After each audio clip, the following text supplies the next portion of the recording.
दोस्तों, भूतों पे बिलीव करते हो क्या? क्या आपने कभी किसी भूतिया जगह पर रात बिताई है?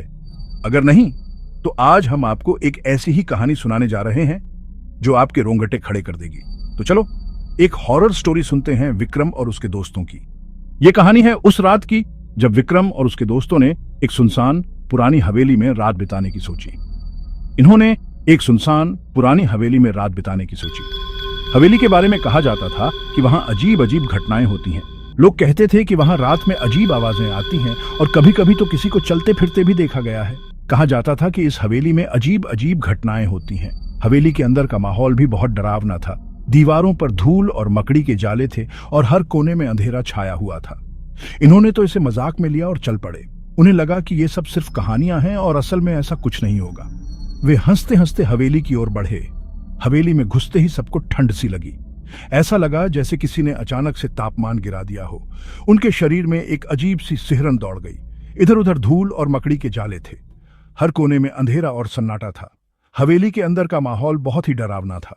रात को जब ये सोने लगे, विक्रम को छत से किसी के टहलने की आवाजें आईं। उसने सोचा कि शायद कोई दोस्त उठ गया होगा, लेकिन जब उसने चारों ओर देखा तो सब अपने बिस्तर में थे। उसने सोचा कोई दोस्त उठ गया होगा, लेकिन नहीं, सब अपने बिस्तर में थे।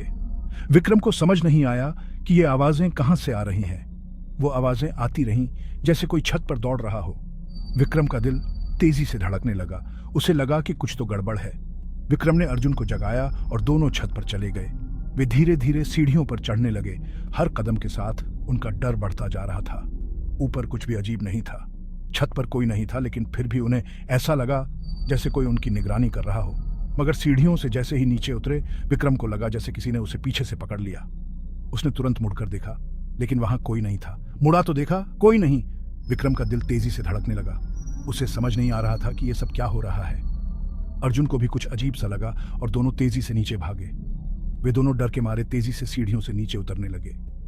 नीचे आकर उन्हें झटका लगा। सारे दोस्त एक ही तरफ दरवाजे की ओर देख रहे थे। दरवाजे के पास एक साया था जो धीरे धीरे उनकी तरफ बढ़ रहा था। वो साया धीरे धीरे उनके करीब आ रहा था और उनके दिल की धड़कनें तेज हो रही थी। सब चीखते चिल्लाते हवेली से भाग निकले और कभी पलट कर नहीं देखा। वे सभी डर के मारे हवेली से बाहर भागे और फिर कभी उस हवेली की तरफ नहीं गए। उस रात ने उनकी जिंदगी बदल दी और उन्हें हमेशा के लिए याद रह गई। इस घटना के बाद विक्रम और उसके दोस्तों ने कभी भी भूतिया जगहों पर जाने की हिम्मत नहीं की। वे अक्सर इस घटना को याद करते और एक दूसरे को डरावनी कहानियां सुनाते, लेकिन उस रात की यादें हमेशा उनके दिलों में बसी रहीं। दोस्तों, ये थी विक्रम और उसके दोस्तों की कहानी। क्या आप भी कभी ऐसी किसी भूतिया जगह पर गए हैं? अगर हाँ, तो हमें अपनी कहानी जरूर बताएं। और अगर नहीं, तो क्या आप कभी ऐसी जगह पर जाने की हिम्मत करेंगे? सोचिए और हमें बताइए। तो दोस्तों, अगली बार फिर मिलेंगे एक नई और रोमांचक कहानी के साथ। तब तक के लिए अलविदा और ध्यान रखें। कभी कभी कहानियां सच भी हो सकती हैं।